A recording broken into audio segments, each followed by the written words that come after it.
We are back, episode 60. Wow. Can't believe that. I've only just thought about that when I said episode 60. episodes. That is insane. Absolutely insane. What sort of week have you had? Really good. I am now officially 40. Oh, yes. Officially 40, as I wasn't last time. Yeah, I feel like I've been celebrating for what feels like a year. And now I'm very ill.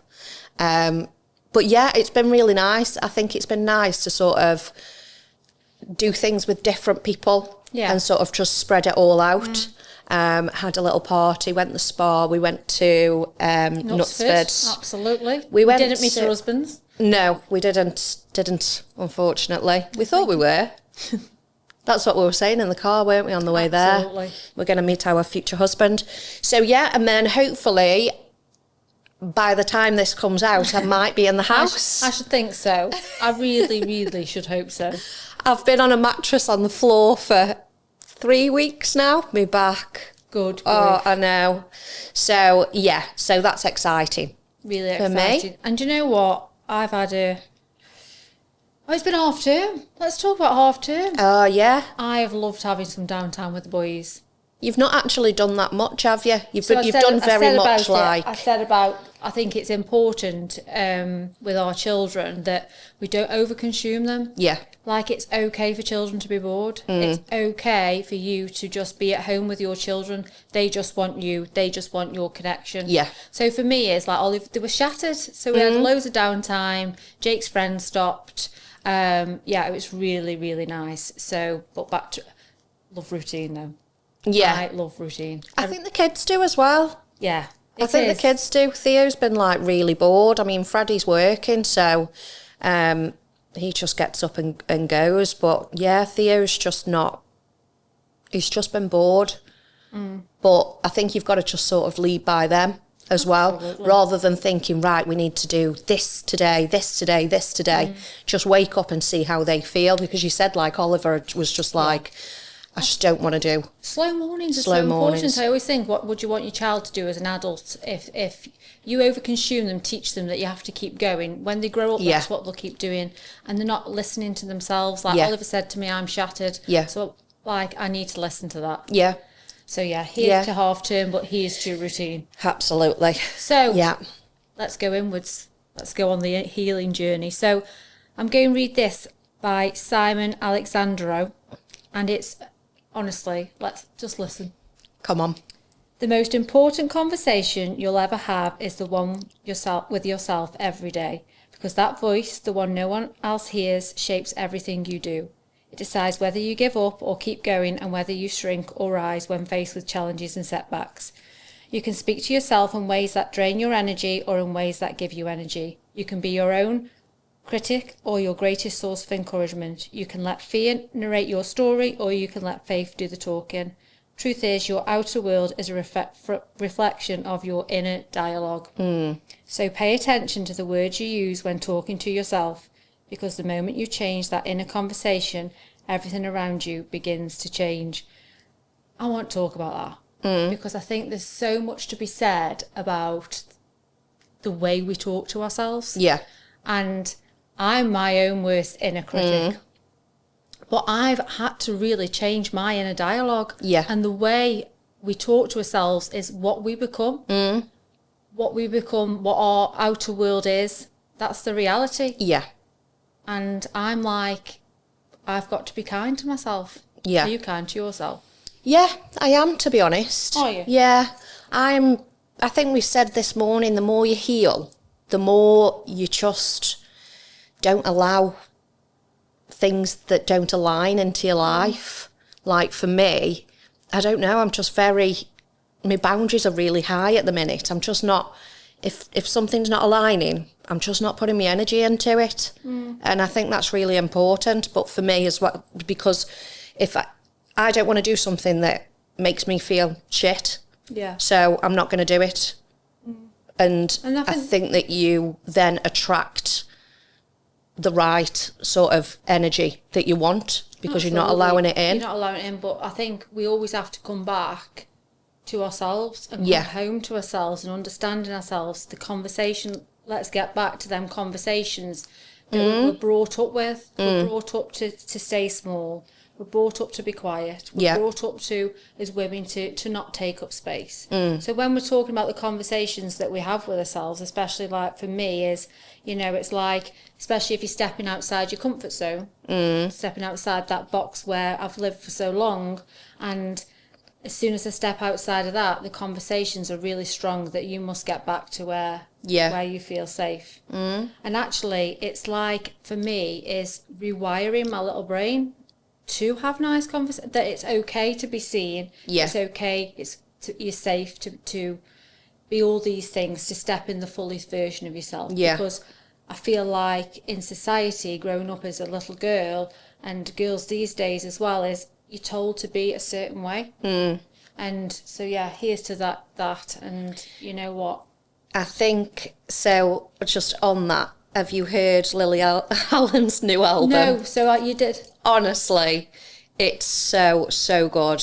What's it about? I've just got it on repeat constantly. I'll listen to it on the way. Literally, it's about a husband having an affair and all the things that like he did and stuff like that. It's like a movie in a song, but some of the words and some of that like proper hit hard. Somebody messaged me and said you should. I wouldn't have even known that it was out, although it is all over social media. To be fair, but it's really raw, sort of, but also a massive fuck you, because because her husband's like just. She's got a new husband now. No, I don't think so. Oh, no, it's the Stranger Things guy. I don't know who she was. Oh, really? Yeah. But it's just, I was sitting there listening to it, and you know when you're just like, it was so relatable. Yeah, so relatable, and just like a shock, like it is very sort of. I don't think it was like advertised that. So whether he knew that it was coming out, I don't think he did. Good. So it was very much like, here you go. There's one to Lily Allen. Absolutely, I'll be listening to that. But guess what? What did you start watching this week? Nobody wants this. Nobody wants this. But everybody wants a rabbi. Everybody wants a rabbi. Everybody, like, honestly, let's just talk about, like, I feel like I'm her. Yeah. I said I couldn't watch it after a bit. It sort of, because I was like, I want a rabbi. I want someone like that. And that's fine, but I don't know, it makes me a little bit unnervy. I think for me, it's what I related to it the most is that how she just couldn't accept a decent guy, how she couldn't accept that he just wanted every part of her. Yeah. Even the vulnerable part. So I think there was one in the first series, I remember watching it, and he's trying to have an uncomfortable conversation with her. Yeah.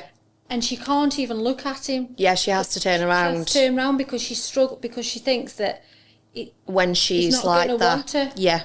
When she shows a vulnerable side. And it's so nice to watch in a world of dating and the realities that actually it's quite refreshing that I'm assuming there is men like that out there. That is a healthy masculine, that there is men who are willing to take every part of you and not just the body and the face and the happy parts of you, but actually the broken parts of a person. Yeah. So here's to the rabbi.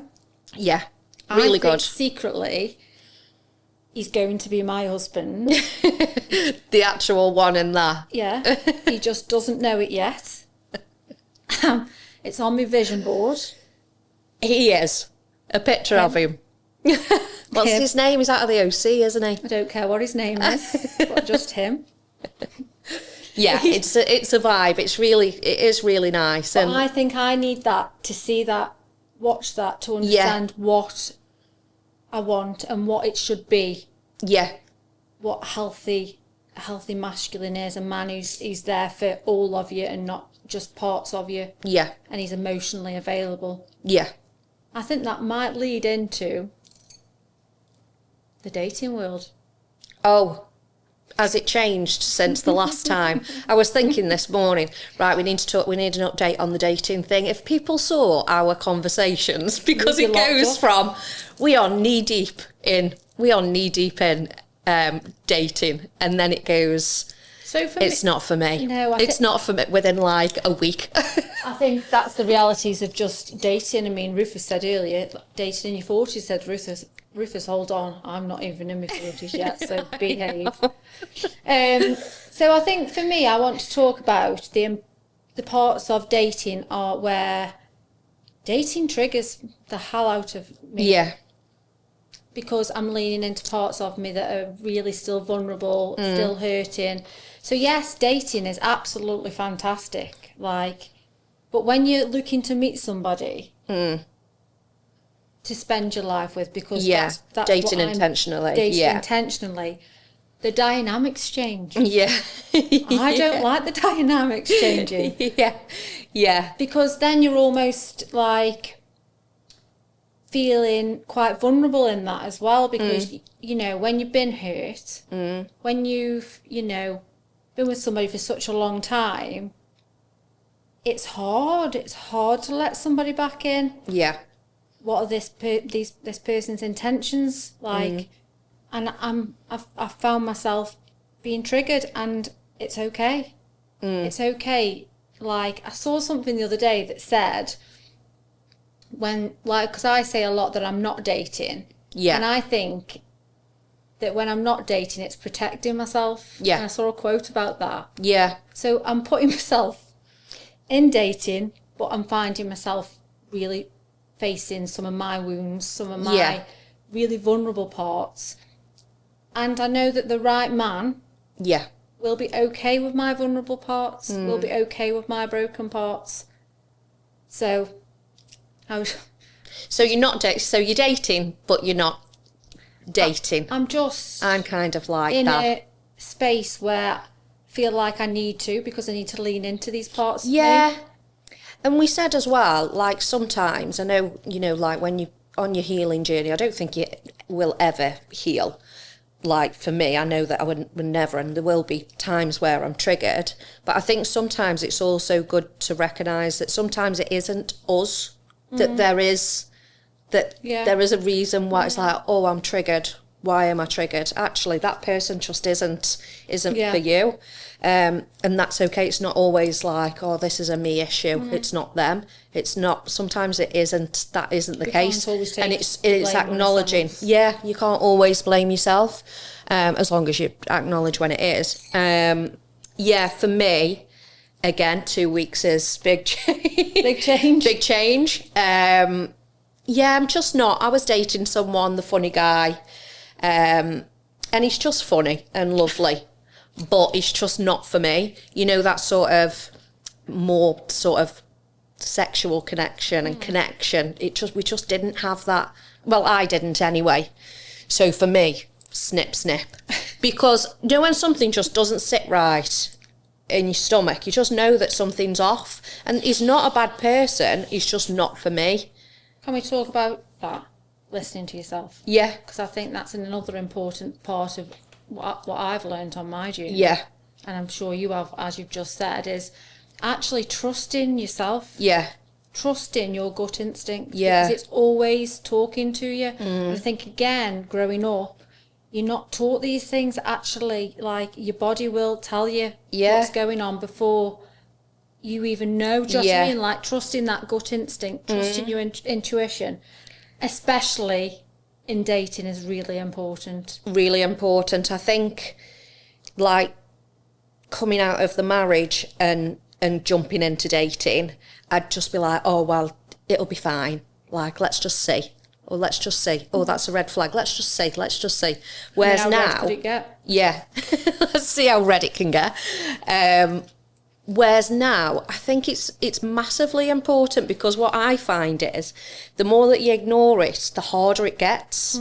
You're almost like pushing it down as if to say, no, it's okay. No, it's okay. No, it's okay. And then it's just going to go, Like, for me, like, I saw something that just didn't sit right with me. And I did think, well, maybe that's just me. It's fine. But then it happened again, and I was like, no, thank you.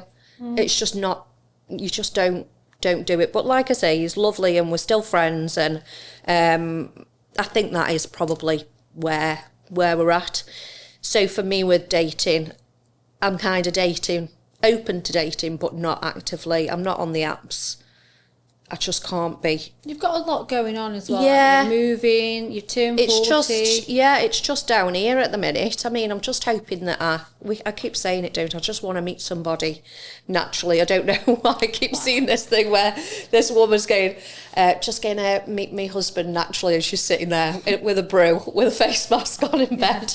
Because but I almost think as well, there's a lot to be said about just choosing yourself. Yeah. And filling your life with everything that you love. Yeah. And becoming that best version of yourself, and doing that inner work. And sometimes just solitude is needed. Yeah. Just to sit with yourself and be on your own. And I am a great believer in that everything's mapped out. Yes, we have to be intentional and do things. But I almost think like the more work you do on yourself, the more inward you go, the higher people that come into your life. Yeah. You know, and I think it's just so much to be said about actually, you know, self-love and just saying, actually, I choose myself. Yeah. And that's like for me with dating, I think I'm triggered.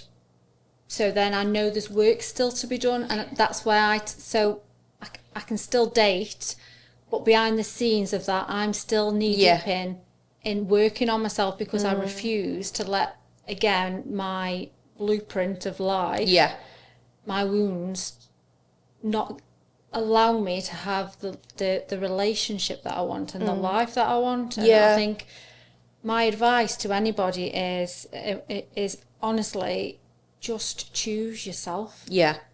And everything will come. Yeah. Because you are what you attract. Yeah. Yeah. I mean, that's questionable sometimes. But there's anyway, work to be done. I'm attracting the wrong types of people. So, I mean, good. I think for me, I'm at that point. I think when you're not ready to date. Like, it's okay being open to it, but it's pointless. You know, you've been triggered, you go on with someone else. I always find that it never really goes well if you're not fully sort of in it yourself. No, if you're feeling like vulnerable and just not in a good place, that date's just going to go shit anyway. So you just don't even sort of you've got to come from a place of just love. You've got to come from the right intentions with dating. You know, you can't go in it like with feeling desperate and all this desperate energy, you know. I think you've got to date for the right reasons and do that inner work. And I think, but you know what, it just doesn't always go to plan. No. The law of attraction. I feel like, but honestly, I trust the universe. They bring people to me for there's reasons. And I feel like these triggers that are coming to me are part of what I need to become that better version of myself, to heal and to rise to the version of me that I know is already in me, but I've got to go through all these stages and these wounds and all this to get where I can see her. She's just stifling through numerous layers of what shall we give Sarah this week? What? Yeah, everyone is a lesson. Stop sending me lessons. Do you know what? Sometimes I said to you, listen, universe. We don't want any more lessons. Not today. Give me another couple of weeks. What? Because you think like, oh yeah, you know, I've got me, you know, I'm doing really well. Yeah. So I'll go back into dating. Yeah. Bam. It's when you like somebody as well, isn't it? Though I always find like if you go on a date and it's like it's not really, but if you go on a date and it's really good, and you're sort of just taking it slow and getting because the connection builds up more then, and then you start feeling, I think when you do actually really like somebody, that's a bit scary. It does get a little bit scary, and it does trigger you. The pilot guy, my future husband, who wasn't my future husband, I think I liked him. I think I almost romanticised a version of him though. In my head, but I think because I liked him, I was bit crap afterwards. But it's very much listen. Here's to healing. We'll see what stage we're in 2 weeks' time. I think I'll be married. To the rabbi. Absolutely. He'll watch this. You best get the clips out ASAP, Rufus, because he's coming. He's coming on sofa. But I will not settle until I've got a rabbi. It might not be him. But I will have somebody who's emotionally available. Yeah. Who's going to take... I mean, imagine every part of me. Good grief. Take a whole lot of a man. Which personality do you want today? Which one do you want today? Personality 1 or personality 4035? Let's see. Anyway, so I want to talk to you. I started this, Zoe, my friend, said, read this, and I started it earlier this year. I've got it as well. Well, I've come back to it. Have you? I've come back to Kirsty Gallagher and the Goddess Path, and it's the 13 steps to becoming your most intuitive, authentic and powerful self. So I've been listening to it I've read a bit, and then I was listening to it this morning. And it's all about reclaiming your self-worth and establishing boundaries. And she talks about all these different goddesses that we've all got within us. So there's all different ones, like a mother one, a fiery one. And what she does in the book is talks you through them. And you've got to focus on one that you really need and do the work on that goddess and bring that goddess within you. Oh, I'm really excited. Which one have you picked, or is it in stages of? It's all different stages. Right. So this is what it says on this page here. When you invoke and connect to the power of Shakti and realise that you can contain the divine feminine, the creative life force energy of the entire universe, you begin to see yourself and life differently. She talks a lot about feminine energy. Yeah. So, I'm trying to do a lot of work around my feminine energy and, embracing that part of me. So, feminine energy is all about being soft, being, just creative, in flow. Yeah. Masculine's very do. And feminine's very doing, slow. Yeah. I'm here for her. So, let me just find out which one I was going to do. I think it was it's one of the most powerful forces in the world is a woman who knows her worth. And there is so much power in it, isn't it? And I think that's where I am trying my best to keep knowing my worth in a world of dating hell. I can't find which one I chose. Dating hell, but we're on that one. I might actually pick that one back up. I'm still on manifesting like a mother. The Warrior S. Also known as the Huntress. Oh. The Warrioress is a strong, fearless, independent woman on a mission. With a self-confident... Don't put that on your bloody Tinder profile. With a self-confident presence, she relies on no one but herself, lives life on her terms and fights for what she believes in, and for anyone else who can't fight for themselves. I mean, that is me. Call on the Warrioress when you need to trailblaze your own path, get things done, or need the courage to stand up for yourself. Then she tells you how to reclaim her. Oh, okay. So she gives you things. So I feel like that feels like me. Yeah. I have days where I really doubt myself and think, what the hell am I doing? Need to come back to the Warrioress. And that's... then there's the Lover. Oh. Connected to her sensuality, sexuality, passion and pleasure. The Lover radiates a magnetic, confident energy that makes her presence known. So there's all different ones. There's the Mother, the Queen, the Wise Woman, and you've got to do that work about bringing the Queen, the Goddess in you. Who knows what I'm going to be like in 2 weeks' time? I will be floating. 2 weeks' time, she'll be sitting here with a warrior. Floating in here. She's taking it too far. She's taking it too far. I'll be like this woman that's because I think we forget as well as women that you can be all these different versions of yourself. Yeah. So you can be soft Sarah, you can be Queen Sarah, you can be Mum Sarah, sexual Sarah. These are all part of the jigsaw, and I think that's what she tries to do. To say it's okay to you can be all these. I struggle to know which one I act like. Which one? But actually, I'm all of them. Yeah. And when you learn that you're all of them, you can... Yeah. Anyway, here's to the Goddess Path. Kirsty Gallagher here's to being, I'm going to like do one. Yeah. You have to make an altar in your house. And Oh, like, wow. an altar, What? like a little shrine, and go to it and stuff like that. So Oh, do you? I'll update you on that. Yeah. Yeah. Just go make a paper mache. I've got visions of you making a paper mache shrine now. I'll still have a crown on my head as well. I might come with a crown. I'll be floating The boys with will the be crown paper on. maching later. Anyway, Here's my shrine. here's my shrine. Here's to the goddess. Oh, okay. Here's I'm excited to for that. here's to us. Yeah. Here's to another episode 60. Yes. Oh yeah, do you want to talk about the awards? Oh, yes. So, very is very exciting. exciting. I know, very, very exciting. So, yeah, we've been shortlisted for An award? Power Partnership I Award. think so. I think Rufus should come now as part of the Power Partnership. I know, can't beat it. No, we only come as a pair. Oh, sorry. Sorry, Rufus. So what's the You award? can come. It's the solopreneur.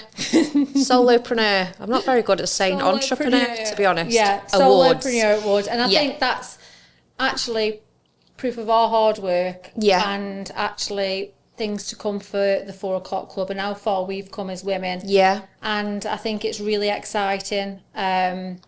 Get us to London on the Get red us carpet. To the red carpet. It's got my frock. I think the Rabbi will be there. You never know. Absolutely. See you there. See ya. Goodbye. Bye.